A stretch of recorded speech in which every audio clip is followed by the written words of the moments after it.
What's going on, guys? Welcome back, and today, seeing as we are now halfway through the Hawkeye series, I figured I'd kind of do a mid-season review similar to what I did for the Falcon and the Winter Soldier earlier this year. Now, as you guys know, I'm just kind of sick of Marvel. I have, serious Marvel fatigue. There have been, 5 movies this year, 5 TV shows. I can't keep up with it, guys. I don't care. But this show in particular seemed kind of interesting to me. It contains one of my favorite actors or actresses, Hailee Steinfeld. I haven't seen anything that she's in where she's given a poor performance. And it seemed like kind of a ground-level, relatable story similar to The Falcon and the Winter Soldier. There weren't any Infinity Stone explosions. I thought it might be okay. And it is just that. It's okay. It's better than a large majority of other Marvel projects. It is kind of human and relatable, and it tells kind of a decent enough story. But thus far, it hasn't blown me away. It hasn't explored any super interesting themes. Now, you may say it's only halfway through the season. By the time The Falcon and the Winter Soldier made it to halfway through the season, it was already exploring a lot of interesting thematic elements. And this show is now halfway through, and it hasn't really done that. And we don't really understand kind of the backbone of the plot yet, or kind of the main threat or anything. By the time you got to the end of the 3rd episode of Falcon and the Winter Soldier, you kind of knew where it was going. And this one, it kind of just feels a little bit meandering, the show does. And it's okay. But I'll talk about what I like, first of all. I really like Hailee Steinfeld as this character, Kate Bishop. I feel like that's a given. As I said, I love her. And I think she's really good as this character, kind of this protege to Hawkeye. She's very kind of charming and charismatic and relatable. I like her character quite a bit, and really everyone's doing a good job playing the characters that they have been designated to play. Jeremy Renner does a good job playing the character of Clint Barton, kind of this older guy who's just sick of being a superhero. It's kind of funny, but I also don't really love the way they've handled his character so far. But everyone is doing fine, the acting's fine, everyone's doing a decent job playing the characters they've been designated to play. And it also doesn't overuse CGI like a lot of other Marvel projects. This show in particular, doesn't have a lot of the problems that a lot of other Marvel things have, in my opinion. For example, it doesn't overuse CGI. There are CGI elements used, but the action scenes in particular were actually kind of impressive in this.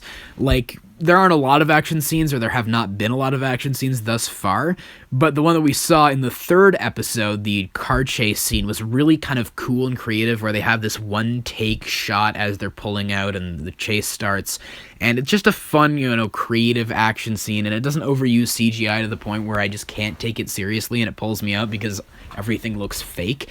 A lot of it seemed like it was actually done for real, there were real stunts done, and it's kind of impressive. I actually enjoyed the action quite a bit, and, it felt more laid back. It didn't overuse a lot of CGI, it didn't pull me out of it, and it also doesn't have the same, I don't know how to describe it, joke pausing problem as a lot of other Marvel things. It has a lot of jokes and a lot of humor within it, but it never pauses to have a joke. There are moments in other Marvel movies where they literally pause entire scenes to almost have a moment where it feels like there should be a laugh track inserted because the entire scene stops. A character's joke! That's what happens in a Marvel movie. I'm not kidding. That much time is spent on it. They just pause for 10 seconds after a joke, and I'm sick of that. I hate it in every Marvel thing. This one doesn't have that problem. It's very funny for the most part, but it has a good pace to it, so even when there are bad jokes, which there are plenty of, believe me, it has a rapid pace, so it never pulled me out of it, and it doesn't stick in my memory forever, like in Endgame, where they have the Hulk scene in the bar or whatever, the diner. It was terrible. But in this one, it has a rapid pace. Same thing with the Falcon and the Winter Soldier. Falcon and the Winter Soldier had some bad jokes in there, but it kept a rapid pace, so that even when there were moments that were kind of stupid, they don't stick in my memory because it does continue moving, and this show has that same kind of aspect to it. And, it has some good, tender moments throughout it between characters. For example, you have a scene between Hailee Steinfeld and Jeremy Renner in the 3rd episode where his hearing aid was broken earlier in the episode, and she's trying to communicate to him, through kind of cards, what his son is saying to him, and trying to, have him be able to communicate with his son, and it's a kind of really sweet moment. It kind of almost made me tear up a little bit. It was a very tender human moment, and I like that this show does have that element of, heroes feeling heroic. A lot of other Marvel things, as I've said in the past, just feel like the characters are assholes, And I like that in this one, they do feel like good people. Haley Steinfeld points out in the third episode that Hawkeye stuck around to help her out because she was in a bind. She's a complete stranger. He doesn't have to do that, but he does because he's a good person and he's a hero. And I like that. I like that there's kind of that exploration of heroes, and that the people within the show do feel heroic and like good people. The fact that Haley Steinfeld's character did that for Jeremy Renner's character was just a nice moment, and it made the characters feel human and like good people, not like assholes. So I liked that. But getting back to what I was saying about the tone being funny and like consistent, it has a consistent tone, consistently fun tone. But that is not the correct tone. It doesn't have the same problem as other Marvel things where the tone is inconsistent. For example, Avengers Endgame is meant to be this dark movie about basically the aftermath of the apocalypse, but yet the characters are joking around throughout the entire film, and it feels so unrealistic, and it just pulls me out of it every time I see it. But in this one, it's funny, and consistently funny. It's never trying to be anything more than that. But it feels like that's the wrong tone to go for in a series where it's exploring this character who turned into a murderous vigilante ninja for 5 years and is now trying to reintegrate into society. It has a consistent tone, but it's not the right tone. It should have a darker tinge to it with elements of fun.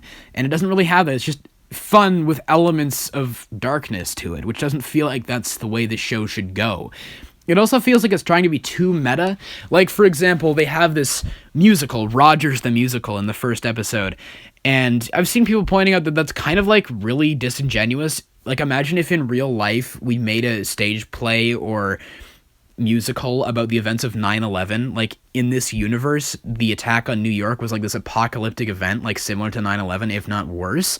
And they're, like, all enjoying this stage play about reenacting the events. Like, wouldn't people have trauma or PTSD if they saw that? Like, that doesn't feel realistic. Like, it's trying to be too meta. And then also Steve Rogers' catchphrase in the play is, "I can do this all day," and, like, that doesn't make any sense because the public doesn't know that's Captain America's catchphrase. Like, he said that in battle to encourage himself, and the only person he ever said it verbally to was Tony Stark, but Tony Stark is now dead. So who knew that that was his catchphrase? Who would have told the public that that was his catchphrase? Like, they're trying to be too meta. It's like, in past movies, that was a thing, like a reoccurring line, and it was like a wink to the audience.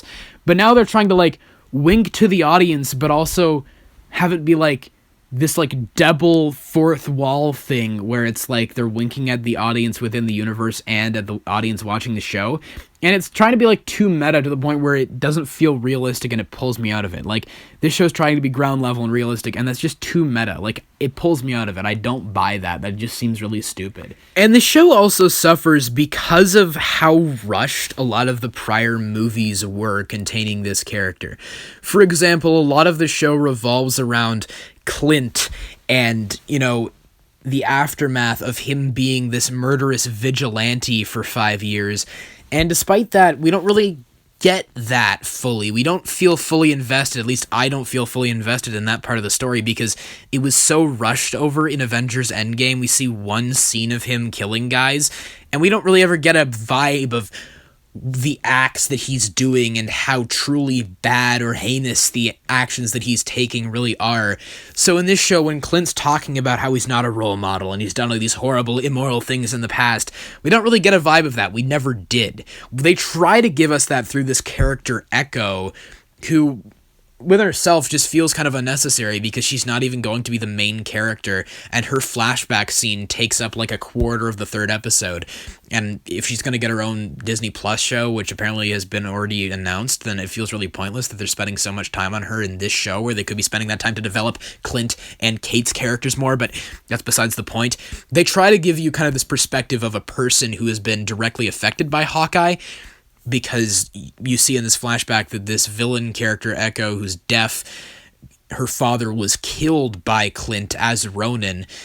And that kind of is interesting because it's not the cliche route they usually take with these, where someone was kind of inadvertently killed as a result of the Avengers' actions and then they take that out on a particular person.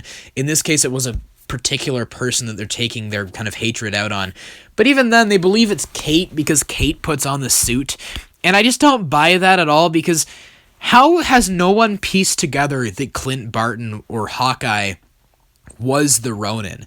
Like, we see in Endgame that the Avengers piece together with little effort that Clint is the Ronin, and in this show, like, no one knows who he is, and then Kate puts it on for 5 seconds, and then everyone's like, she is the Ronin, and it's just like, I don't buy that. Like, this character Echo, who sees her father murdered by this character, should just be able to see by the physical build of the person that it was like a grown man and not like a, I don't know, late teens, early 20s, like young girl. Like, I don't buy that. The whole show, like, basically hinges on this element, and I don't buy that no one would be able to identify who the Ronin is. And once again, we don't get a good idea of Clint's character in the past. We never got to know that part of his character. You know, there's so much potential, like, in that Endgame story to be explored, especially in regards to Clint's character, but it's so rushed over, and now we're just dealing with the aftermath of something we never really got to see the beginnings of. We never got to see Clint's downfall into tyranny or this vigilante character. We never got to see that. So you don't really get a feel for Clint's character, and now he's just kind of back to being his old self. He's like this older guy who's sick of being a superhero. And that's just who his character always was. He just retired 10 times and then came back to fight 10 times. And it's like we never got a good idea of this dark aspect of this character. So I just don't really care. Like, I'm not really invested in his side of the story. The most that it results in is kind of these humorous moments. They also kind of try to invest you in, once again, the human level element of this show, where you have Hawkeye having a hearing aid as a result of all the battles that he's been through in the past. But even then, it's almost played up for a comedic thing in a lot of the show. Like, in the second episode, Haley Steinfeld asks, hey, why do you have the hearing aid? And he's like, oh, I don't know, a lot of reasons. And then they have, like, this flashback with, like, this kind of, like, silly music playing in the background of him getting blown up 10 times. And it's like, so is this a comedic thing? Like, is this just going to be used as a gag and we're not actually going to take this seriously?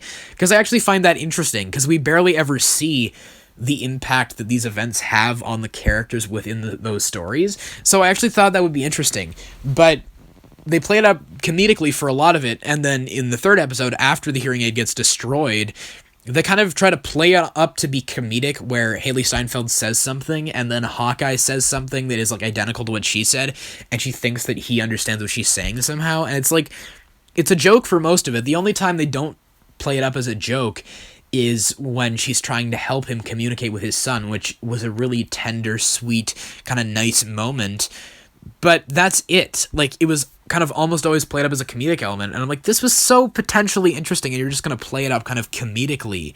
So it's like, once again, it's so light, the show is so light tonally, that it just can't really explore these darker elements. It doesn't feel like it should be a story that is light with kind of streaks of dark. It feels like it should be a show that is dark with streaks of light within it. Like, I don't know, it just feels like the tone is wrong. Like, it's not inconsistent like other Marvel franchises, but it's wrong. The tone isn't right. And once again, we don't get a good vibe for enough of these things. Like, I don't know why they spent so much time on Echo's character, and you see her father get killed, and you're like, oh, so your father was a criminal? Like, we don't understand what her father was doing that was so bad that would make Ronan want to kill him. Like, I don't understand, like, any of that. I don't understand, like, the point of that. Like, we don't even understand why he was killed by the Ronin. Like, what was he doing? What criminal gang was he a part of? It's so briefly kind of passed over, and it's just very surface level. Like, we're not really exploring anything interesting. We're poking at it, but we're not going into it. I can already tell where it's going. Kate Bishop's character already hints at the fact that she kind of knows that he's the Ronin, or that someone he knows is the Ronin. And she hasn't pieced together yet that he is the Ronin, but I'm sure there's going to be some scene where he tells her that he is the Ronin, and it's going to be kind of a dramatic, like, breakup moment between the characters or something. Like, I can already see where it's going. It's kind of predictable. And the last time I felt that with a Marvel thing was WandaVision, because I knew exactly how WandaVision was going to play out, that she was going to have to give up her powers or whatever at the end of it. And it's the same thing here. I'm not saying this is as bad as WandaVision. This is far, far better than WandaVision. But I'm saying that it is predictable. I didn't quite know where Falcon and the Winter Soldier was going to go throughout its narrative. But this one feels like, it's fun It has a consistent tone. I like the acting. I like the characters. It has less of the common Marvel issues in regards to tone, CGI, a lot of it. But it's also just kind of inconsistent in regards to what it's trying to accomplish, what its goal is. I feel like the main goal is to, have Haley Steinfeld step into the role of Hawkeye by the end of it, obviously, but it's like, what are you trying to develop here? Are you trying to develop this story about Kate Bishop, like, coming into this heroic role, or are you trying to tell the story of this character after this dark period in his life, or are you trying to tell this story about the criminal underworld and this other character who's going to get her own show anyway? Like, what is this show trying to accomplish? We don't even really know what the threat is, what is going on in the background. Like, by the end of the third episode of Falcon and the Winter Soldier, you knew what was going on. Really, by the end of the second one, it was like, okay, this terrorist group is real mad at the government, so we need to get the former villain to help out the heroes. We kind of knew the general direction of the plot by this end of the second episode of Falcon and the Winter Soldier, and we're halfway through Hawkeye, and I don't really know where it's going. They're trying to imply that Kate Bishop's her stepfather is this kind of villain character, but I don't even feel like he's the main villain. I feel like it's actually her mother, because she has more of a motive to kill the guy who was killed by the sword or whatever. I don't know. I don't really want to get into it, but I don't think her stepdad's going to be the true villain. I don't know. It just feels like some of it's just kind of set up. Like, obviously, people point out that they're trying to set up the Kingpin or whatever because this Echo character is like his daughter or something in the comic books. So it's like, okay, I don't really care about that. But if she's getting her own show, why does she need to take up a quarter of this episode that's a show about Hawkeye and Kate Bishop? Kate Bishop has already had a lot of development. She's the character I'm most invested in, but Hawkeye, not really. Like, we haven't really seen flashbacks. We never saw. Like, that's the classic rule in storytelling, right? Is show, don't tell. They never showed us, like, how truly horrific these actions were that Hawkeye committed. We're just told about them, and Hawkeye's telling us how bad his actions were, but it's also just so consistently light. It's like this buddy cop tone. So you don't really get a vibe of how dark this character is on the inside. You don't ever see it. We're just told about it. And it just feels kind of weird in regards to what it's trying to achieve or what it's really about. Like, I don't know. But once again, we're only halfway through, but I feel like by the time we got to this point in the Falcon and the Winter Soldier, there was already kind of a general direction in where the plot was going, where I was kind of invested and I knew what was going on. But not so much to the point where I was, like, predicting what was about to happen, to the point where everything that was happening was super predictable. This one is kind of, like, predictable. Like, I can kind of tell where a lot of the plot elements are going. And once again, it's, like, here's a direct example of this, like, comparing this to the Falcon and the Winter Soldier. Like, we have a scene in the Falcon and the Winter Soldier where Sam and Bucky go into this, like, mob boss's, like, underground, like, base or whatever in whatever that weird city is called, Madripoor, and Sam gets a call from his sister about his nephew's shoes or something. It's kind of comedic, but it's also kind of tense because you don't know what's going to happen. Like, he's trying to keep up the facade so that he and his team don't get killed in this situation. And you have a similar scene in Hawkeye where Hawkeye gets captured by the jumpsuit mafia or whatever, and they're interrogating him, and then Haley Steinfeld falls through the skylight and crashes onto the ground. And it's kind of like a comedic moment. And then they get tied up to rocking horses or whatever, rocking unicorns, whatever those things are.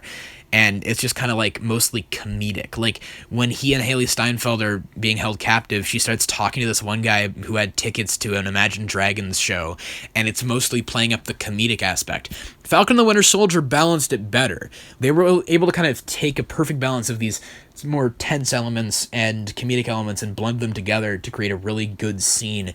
And in this one, they have a very similar scene, but it plays everything super light. That's a prime example of just how light this show really is. But with all that said, I have been enjoying the show. I don't think it's bad. It's better than a lot of other Marvel things, but it is just yet another example where it's like, I can't say this is really good. Like, it's better than a lot of other Marvel things. Is it really a good show? I don't know. We'll wait and see. Obviously, I'm going to keep watching it. I'll make another video once we're at the end of the season and going to talk about my overall thoughts on it. But so far, it's just okay. It's not bad. It's not great. It's just okay, but it is something watchable that I can kind of put on and have a couple laughs. Like, it's watchable. It's not like a horrible experience like I had watching WandaVision, but it's nothing special. I just thought it was fine. So you guys please let me know all your thoughts in the comments below on Hawkeye so far. What are your thoughts on the first 3 episodes? Do you agree with me? Do you disagree with me? Just whatever your thoughts are, please let me know them all in the comments below. And of course, as always, I hope you guys have a great day. Take care.